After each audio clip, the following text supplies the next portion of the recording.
Welcome, everybody, and I'd like to call to order the County Employee Retirement System's Financial Committee regular meeting. And first on the agenda is the legal public statement. Mr. Bronco, can you handle that for us? This is the regular meeting of the County Employees Retirement System Board of Trustees Finance Committee. This meeting is being broadcast via video teleconference pursuant to KRS 61826 and may be viewed by the public at the Kentucky Public Pensions Authority offices located at 1260 Louisville Road in Frankfort, Kentucky. It is also being broadcast to the public live via Facebook. If you are speaking and not appearing by video, please identify yourself before talking. If the video or audio broadcast is interrupted, we will attempt to reestablish a connection. If a connection cannot be reestablished within 30 minutes, the meeting will be adjourned and rescheduled to a later date. Thank you. Ms. Rankin, can you do the roll call for us, please? Yes, sir. Mr. O'Meara? Here. Mr. Cheatham? Here. Mr. Fulkerson? Here. Dr. Carver? Here. And Mr. Webb? Here. Thank you. Thank you. Is there any public comment? No, sir, no public comment today. Well, we then go to approval of the May 19th, 2025 minutes. Hopefully people have had a chance to review those. Do I have a motion to approve? So moved. I'll second. Thank you. First and second. Now discussion. Any discussion? Hearing none. All in favor, please say aye. Aye. Opposed, no. Those pass. Moving to the quarterly financial reports. And Mr. Lamb, would you want to take that section for us, please? Sure thing. Thank you. At the bottom of page 7, the last number there in the second to last column is $20.159 billion. That is the fiduciary net position for the entire CERS system. That's up 9.13%, or $1.7 billion from the $18.4 billion from the prior year. The two pension plans at 10.6 and 3.8, that's a total of 14.5 billion, and that increased 9.81% or 1.3 billion. The two insurance plans at 3.9 and 1.8 billion, they total 5.7, and that's an increase of 7.47% or 397 million. In the middle of this same page, if you want to scroll up just a little bit, the investments at fair value, they've increased overall by 7.92% or by 1.4 billion. The pension plans are up 8.41% and the insurance plans are up 6.72%. The largest increase in this category is the core fixed income, which is up 37.86% or 685 million, and that's across all the plans, followed by real return at plus 50.23% or 365 million, and specialty credit up 8.08% or 294 million. Part of the reason core fixed income up is higher from year to year is additional funds being reallocated, mostly from public equity. That's part of the reason why public equity hasn't moved that much. It's just increased a mere 60 million or 0.63% year to year. If we want to go down to the middle of page 10, that white line, the net increase, decrease in fiduciary net position for 2025, you can see that a $1.687 billion. That represents the change, in this case an increase in the fiduciary net position. The prior year's increase was 1.732 billion, or 2.61% higher, or 45.3 million. The two pension plans show a 908 million and 382 million net increase, respectively, for a total of 1.2, almost 3 billion. And the prior increase was slightly higher than that by 30 million. The two insurance plans show 290 million and 107 million for a total of 397 million, and that is also a little bit lower than the prior year amount of 412 million for the two insurance plans. So in total, there's a $45 million difference year to year, with last year being higher. That's primarily the result of a decrease in employer contributions of 107 million in total, as well as an increase in benefit payments of 109 million, so totaling about 216 million, accounting for that swing, being offset by investment income of 166 million dollars being higher. We can get into the details of that on page 11 in the contribution reports. So I'm going to spend a little bit of time here since these are year-end numbers. The pension plans, they received that 167.1 in member contributions, 677.4 in employer contributions, as well as the 65.8 in the hazardous and the 306. That's a total of 1.26 billion. Last year, the systems received 1.3 billion, or 92 million higher last year. And this is the member contributions are actually up 10.4 million, and the employer contributions were down 103 million. The reason the employer contributions are down is that the rates are lower this year than prior year. The non-hazardous rates have decreased from 23.34% to 19.71%. The hazardous rates went from 41.11% to 36.49%.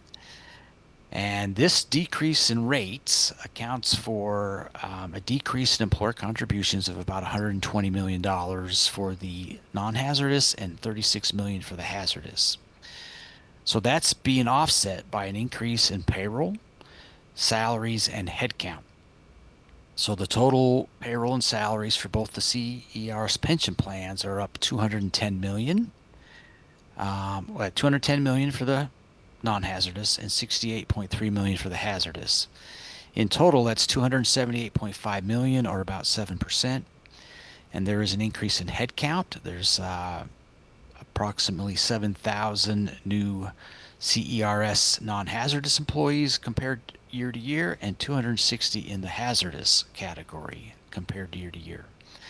In addition to that, the average salaries for non-hazardous remain constant, but the average salary for hazardous is up about 6.5%. So you take all of that salary and headcount, and the employer contributions in total are increased a little bit based on those factors by 40 million in non-hazardous and 25 million in CERS hazardous. So that's the interplay between lower contribution rates, higher salaries, and higher headcount with the CERS plans. The next line item I want to talk about on the contribution report is the net investment income. And the two pension plans had $320 million in total. That's 234.8 for non-hazardous and 85.6 for hazardous. And the that is 25.1 million higher than the prior year. Both pensions plans paid out $1.4 billion in benefits, refunds, and admin expenses, and they paid out $1.3 billion in the prior year. And so that's 83.6 million more. All of that results show the light yellow line of net contributions of 35.7 million in the hazardous plan, and then the non-hazardous, in the non-hazardous plan, and then the hazardous plan had a positive 70.7 for the year. If we take out the investment income of 234.8, 85.6 for the hazardous, you can see that the net cash flow was negative 199.1 for the non-hazardous plan and 14.9 for the hazardous plan. The insurance plans, if you look at the net contributions, you can see the non-hazardous plan is negative 21 million. The hazardous plan is negative 41.4 million. And if we remove the investment income of 86.3 and 39.2, you get minus 107.3 for the non-hazardous plan and 80.3 for the hazardous plan. The other things I wanted to note here is the Humana gain share.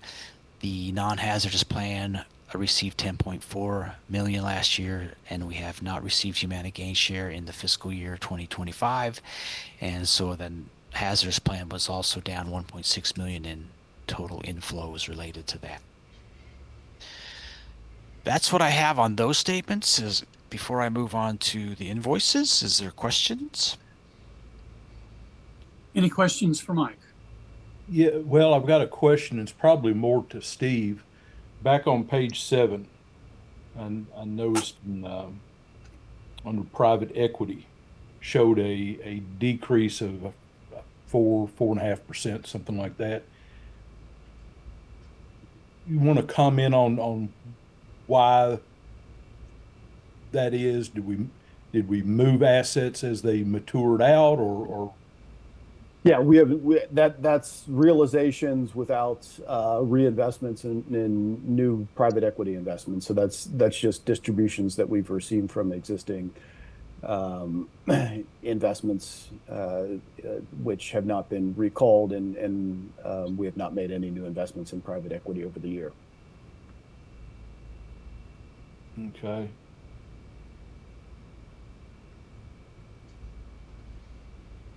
Okay. Thank you. Sheriff, if you want to go to page 12, this is the new invoice report that I am presenting to the CERS board. We've experimented over the last couple quarters. This is actually the past due amounts as of June 30.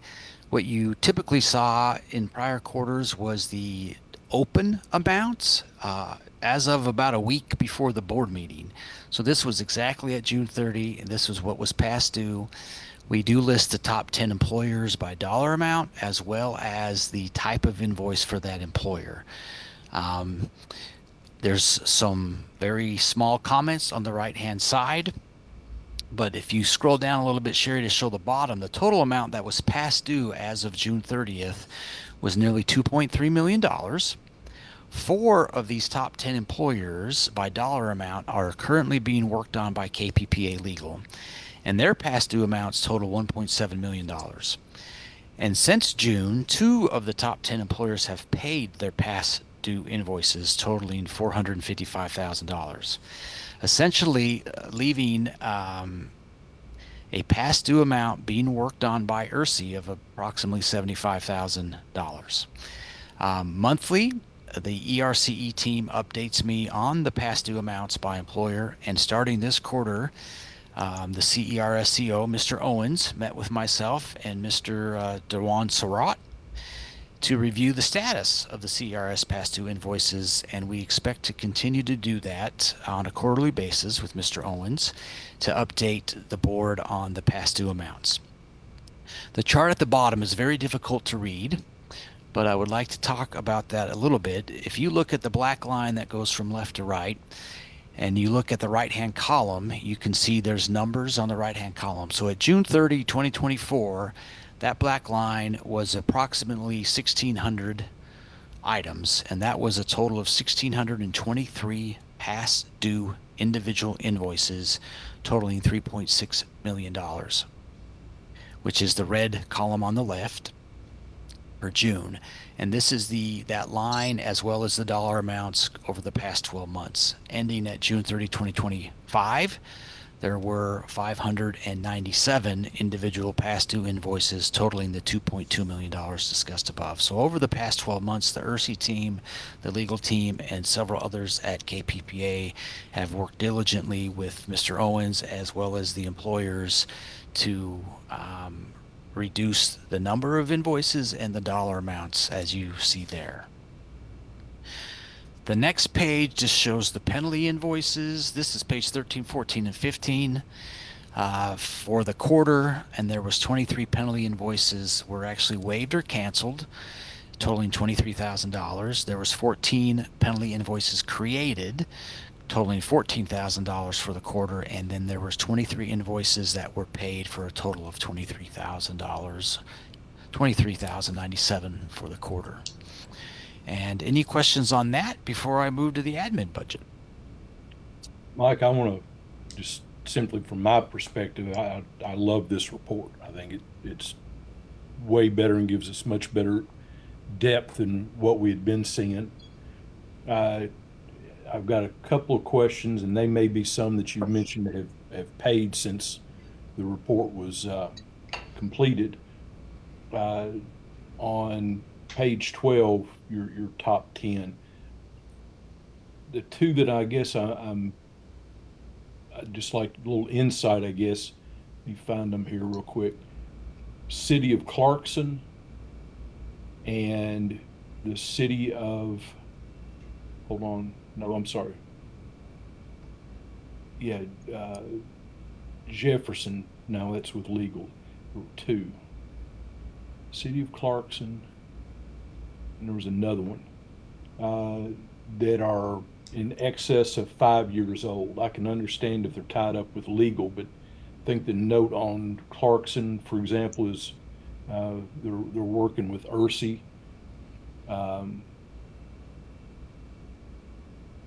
They are, and I have some more Bullitt County comments. Fiscal Court was the other one. Oh yes, Bullitt County, we've been working with them a little bit, and Clarkson also. I have more notes if I could find them, or if Dewan has it on the tip of his tongue, he can I do. comment. Okay, perfect. Thank you, Dewan. Just Bullitt County Fiscal Court. It's two invoices that the judge executive. Sorry, I'm a little sick today, but the judge executive was going to pay, but did not pay. So we mailed out a letter 2 weeks ago to give them 30 days to pay those invoices. If not, at that point, it will be turned over to legal. But he did advise that he was going to pay previously, but did not pay him. So we sent that letter out saying you have 30 days to pay him. If not, it'll be turned over to legal at that point. And then for City of Clarkston, they had some new reporting officials, so we're going through the process, giving them a chance to pay those. At this point, we are close to where it is reaching the point that we will send out a final letter. If they don't pay it in a certain amount of time, then at that point, we'll turn it over to legal as well. Dwan, what, 5 years seems like a long time to, finally be turning it over to legal. Is that an internal policy, or how do y'all handle those situations? No, as we are going through the invoice collection process, like I said, with the City of Clarkson, they had new reporting officials. They weren't aware of all the invoices, so we kind of worked with them, explaining the invoices to them, breaking it down. But now we're giving them time to pay them. But if they don't pay them in a certain amount of time, that's when we kind of go through the process and send that final letter to them saying, if you don't pay by this date, we'll then turn it over to legal. Those invoices have been out there a while. We were dealing with the past officials of that agency, and they never took care of them. But now, we're getting them taken care of now, or we'll turn it over. So you're all the policy at this point is basically at what, the 5-year mark or the 3-year mark, or is there anything that's that's our target if you're past due? Not at all. I mean, at this point, we put in a new invoice collection process. So, a while back, we let invoices go to the point that, while they're 5 years, 3 years back, well, we no longer are doing that in the future processes now. Invoices, if they're 30 days late, we send a notification to the employer. Once they get to 90 days late, that's when we send out a letter to them stating you have until this date, or we're turning it over to legal. So you'll never see, hopefully past this, you'll never see the 5 years again unless it's with legal. All right. For some reason. Well, y'all have done a fantastic job of getting those numbers down. I congratulate you on that. Appreciate Yeah, it. I'll just comment a little bit, Mr. Cheatham, on some of those too. Like, they had 1,600 invoices and now they're down to 500. So, Clarkson's a $37,000 total past due amount. ERSI was definitely working on the larger items over the past 12 months and kind of focused on those big employers. And so now you're seeing some of the smaller ones actually hitting the top 10 because the big ones have been cleaned up.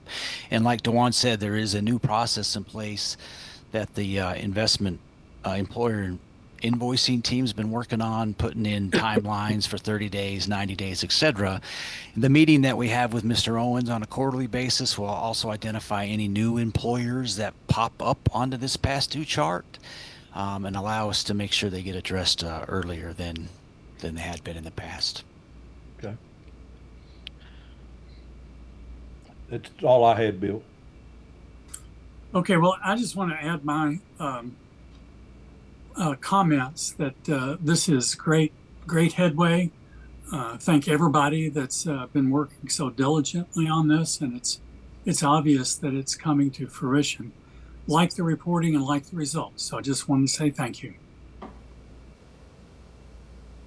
Me as Great. well. Thank you.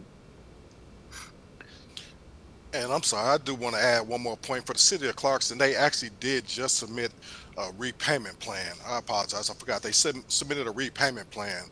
So they have started that process. They don't have the money to pay it in full right now, but they have paid. They have submitted a check to pay partial each month. Okay.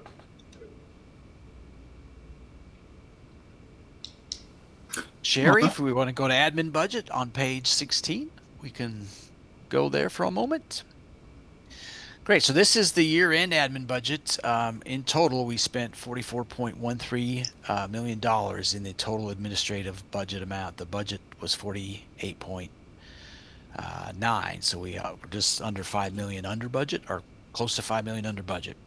I will read through some of these notes here because they are year end. So in the personnel staffing category, we spent nearly 35 million, which is 1.8 million or 5% below the annual budget amount of 37 million.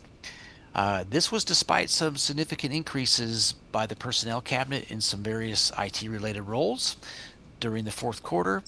And we did receive an additional allocation from the Office of State Budget of $110,000 for that increase. However, we did not need to utilize that. There were a couple line items within personnel staffing that were below and above budget. So salaries, wages, and overtime were 987 below. Employer paid retirement was 701,000 below, and both FICA and employer paid sick leave was 162,000 below. This was offset by a above budget line item of employer paid health insurance being over budget by $225,000, and that was just a miscalculation on my part in preparing the budget for fiscal year 2025. In the legal contracts category, they are $744,000 below budget for the year. Frost Brown Todd was nearly $500,000 below. SKO and Kellerman. Kellerman was a partner with SKO who went out on his own, so we have them kind of in one line item. Combined, they were $160,000 below, and then the hearing officer line item was $81,000 below. In total, the auditing, actuarial, medical, and other personnel line items were below by 1.2 million in total, and the entire operational category is also below budget by $830,000 for the year. This is mostly driven by the IT technology budget being $642,000 below, and also not having a Louisville office that we were budgeting for, and our travel budget was significantly lower than budgeted, our actual expenses. There are a few line items that were over. Our copier rental is $17,000 over. Our equipment maintenance was $21,000 over. That was related to the server room that we had some issues with over the year. Our telephone system, we had some. When I was looking at that today, actually, the Avaya system used to be accounted for in the IT budget. Now it's in the phone line budget, and so that's why that one's over budget for the year. If I put that back in the IT budget, we would probably be even. And then we had a couple JP Morgan bank fee invoices. We had the prior year invoice and the current year invoice all paid in this fiscal year, and that is why that is over budget. I'm going to talk about JP Morgan in just a moment on a later slide. The detail of those individual categories they go all the way through page at the bottom of page 18, and that's how the hybrid percentage at that bottom was broken out among the 5 pension plans. And then the next page is we make some corrections at year end for specific admin expenses that are specific to each system and each plan. So we back out the hybrid amount of that, which was $866,000, and then we allocate that $866,000 to each plan that expense is specific to. And that's how we did that. And then if you look on that next chart, the JP Morgan fees, if you recall, just over a year ago, we switched all of our JP Morgan bank accounts to hard earned interest, and then we're paying fees separately. So that $66,000 in fees was paid in May. It was actually paid in June, but it was through May. And then last year's invoice was similar to that, and we paid that in September or October of 24. Going forward, JP Morgan has changed the way they're going to bill us. So their billing cycle ended in May and started in June. They are no longer charging us any fees, period. We are to get a interest rate on the balances that are in our Chase bank accounts in total. So we will continue to earn hard dollar interest, and that chart below shows you the total amount we earned each month. Back in July 24 it was $49,000. In May it was $37,000, and under the new program starting in June we still earn $35,000 in interest with no fees being accounted for. We do have to maintain a certain balance in our JP Morgan accounts, but we've been able to do that even with minimizing the cash that we have in all of our JP Morgan bank accounts. We're still keeping the minimum in there for this program to work with JP Morgan. Well, do you know the interest rate that we're earning? Well, all of last year it was around 3.75%. It now does fluctuate month to month based on a gyration of calculations, but it's not going to be quite as high as cash sitting at Mellon, but it's significantly higher than what you could get probably on the open market in any other interest-bearing bank account. I'd be interested for you all to watch going forward what that interest rate does if they're waiving fees, whether that interest rate gets docked a little bit. Yep, definitely, for sure. I had just a quick question. Back on page 16, pretty significant difference between the budgeted amount and what the actual expense was for medical reviewers. Do we attribute that to hiring additional in-house reviewers? Nope. So that Why do whole we line think item, that's the case? that whole line item is MMRO, which is the third-party contractor that we've been utilizing to review mostly disability cases. I think as we continue, there is a backlog of those cases, and we're continuing to work through them. And that's the contract amount, the 1.8. So that's what we have in there. And I just don't think MMRO is. They're pretty efficient. They get through their cases fairly well, and we haven't yet reached their capacity at $1.8 million. And we don't anticipate that as we continue to work through the backlog. We think that cost should continue to be stable, if not go down, based on the cases that we're having them work. Mike, can I add Yes. something here? Please. There was a statutory change 2 years ago now in the review process, where it was originally, when we contracted with MRO, that every case was reviewed by 3 doctors. That's been changed to just 1 doctor. If there's the one doctor approves, then it's approved. If it's denied, then it has to have at least 2 denials. So it can be up to 3 doctors. So I would say that I would think that some of the savings we're seeing there is probably a change to that process. I think it's a little bit attributable to that. I also think in the beginning, I know that MRO was helping us on a backlog of periodic reviews that they weren't originally supposed to be handling. And so they did a lot more work in the beginning than we were expecting them to do up front. Anybody know where we are on the backlog at this point? So the backlog, I think that you're talking about, Mr. Cheatham, is the hearing backlog, which is separate from this. Mhm.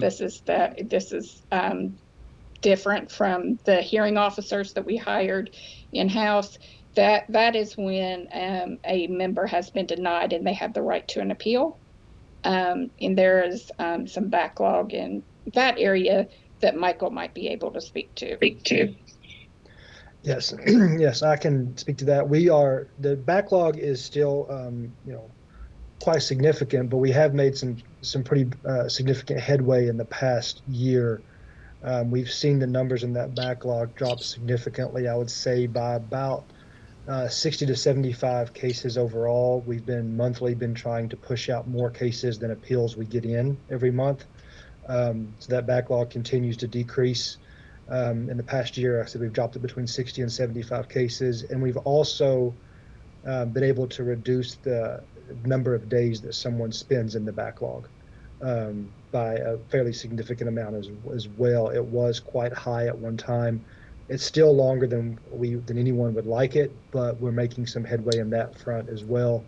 Having our 2 hearing officers in-house on staff is helping, as well as some process changes we're making in-house as well.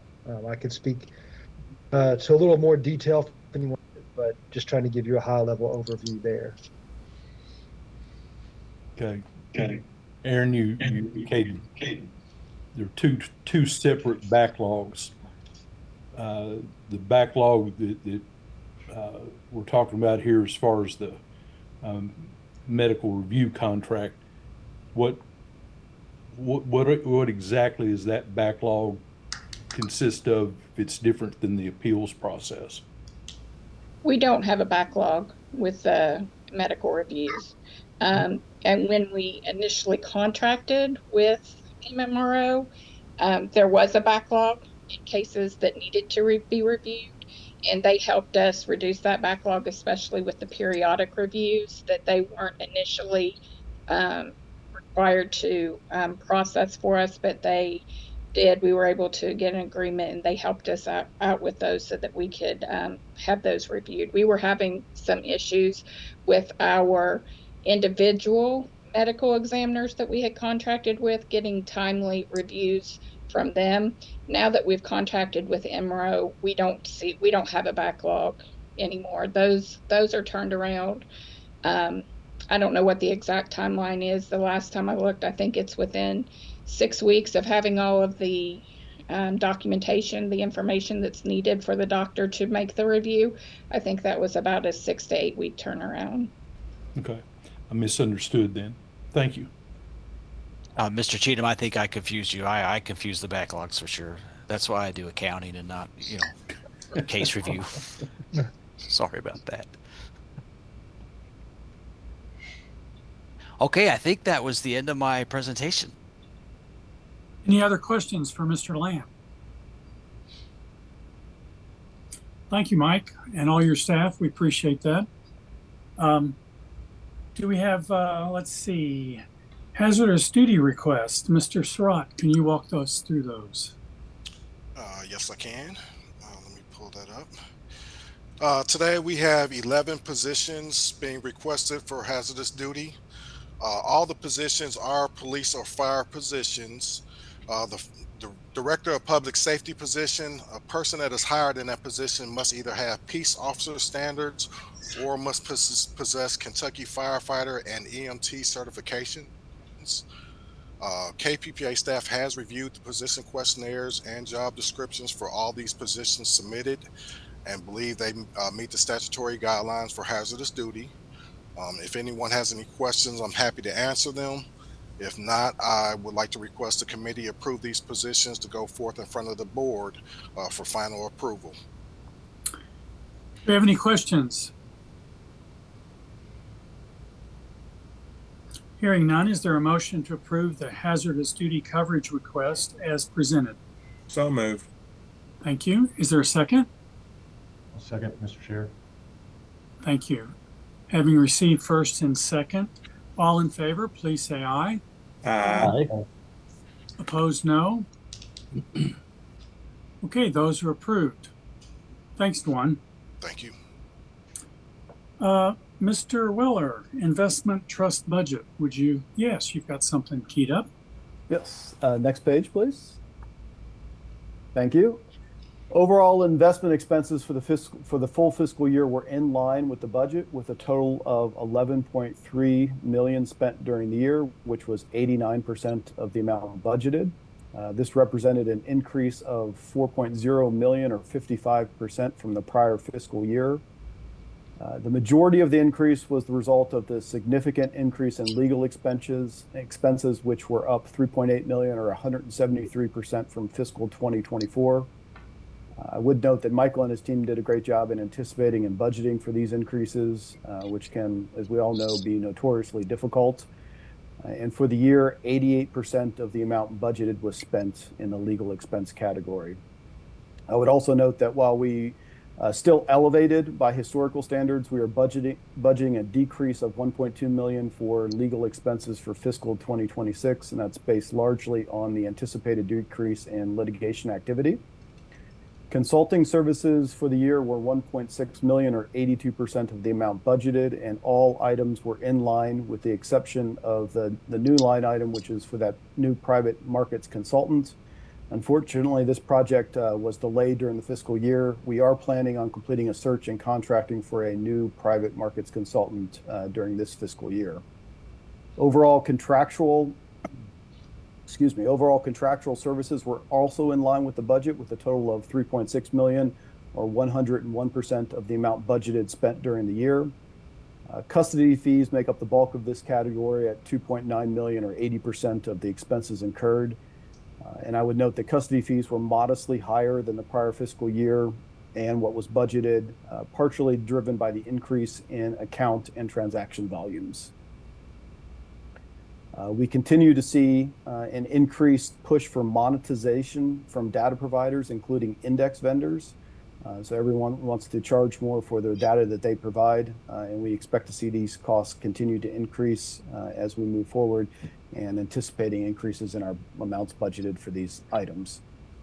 Page 25, please.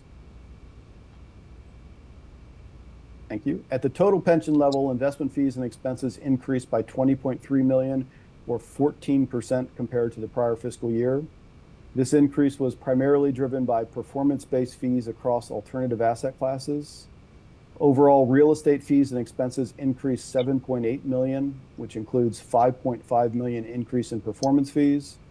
Real return fees and expenses increased by 7.1 million, which includes 4.7 million increase in performance fees.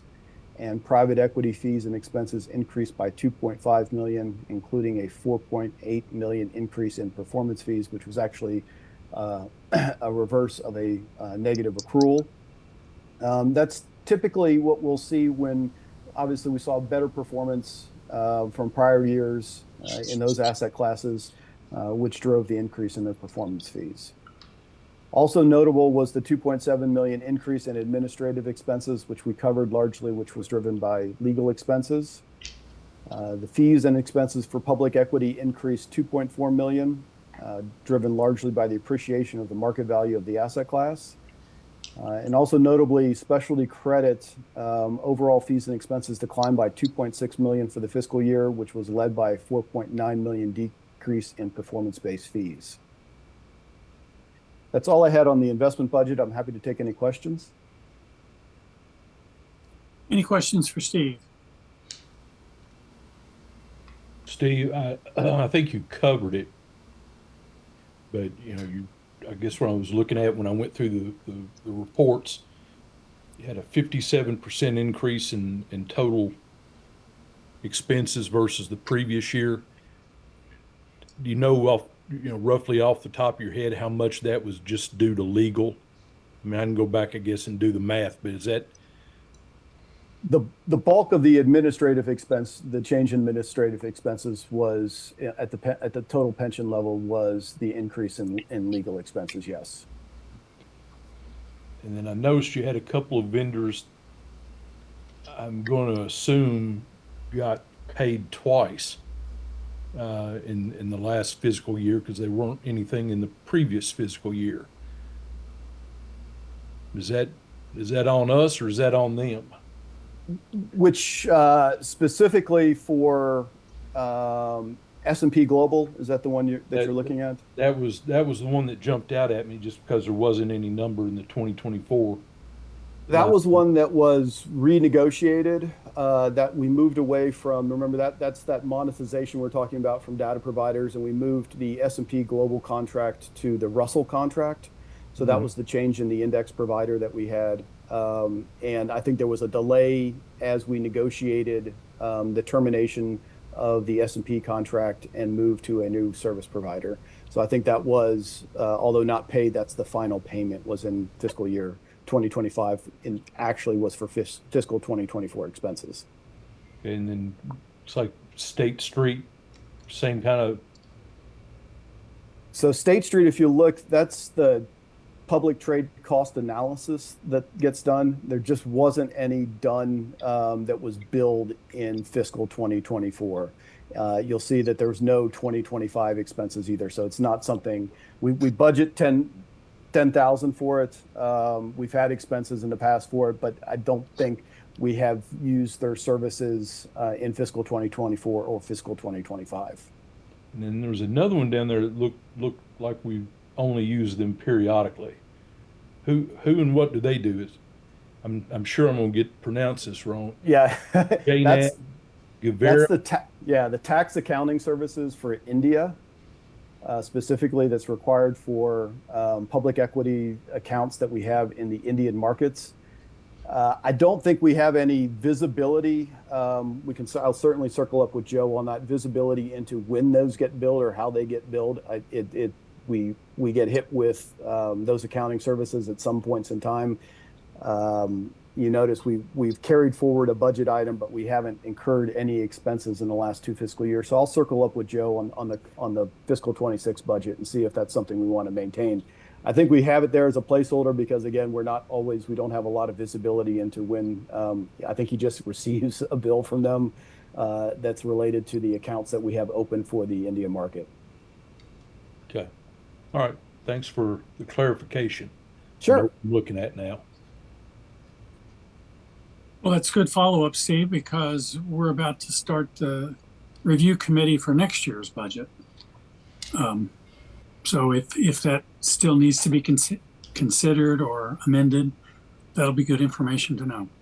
Yeah, we're certainly sharpening our pencils. We hope to. I think we have a couple of services that we may want to budget for to be adding. A couple of these are kind of legacy things that may not be carried forward into the fiscal 26 budget. Any other questions for Steve? Okay, Steve, the committee was referred with the follow-up on the RFP for review. So I don't know that is completed or what you can say when it's in the midst of process, but if you have an update, you could please give it to us. Yeah, I certainly can, and unfortunately, I think it has to be a pretty high level.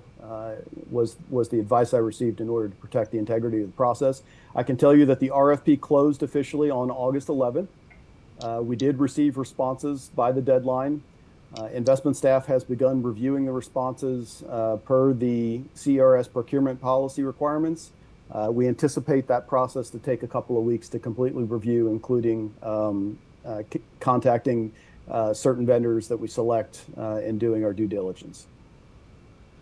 So it's in process. Moving forward. Yes, moving forward. Certainly. Okay. We were excited about the responses. How many responses did you get? More than a handful. I think I've been advised not to specify exactly how many, but it was more than a handful. Okay, good. So we're excited about the responses and look forward to completing the due diligence and making a recommendation. Well, that's good. That's the end of our published agenda, but it's a regular meeting. Does anyone else have any other items they want to bring before the committee? Going once? In that case, I can officially close the meeting and thank everybody for your attendance and all the work behind the scenes to get this information to us.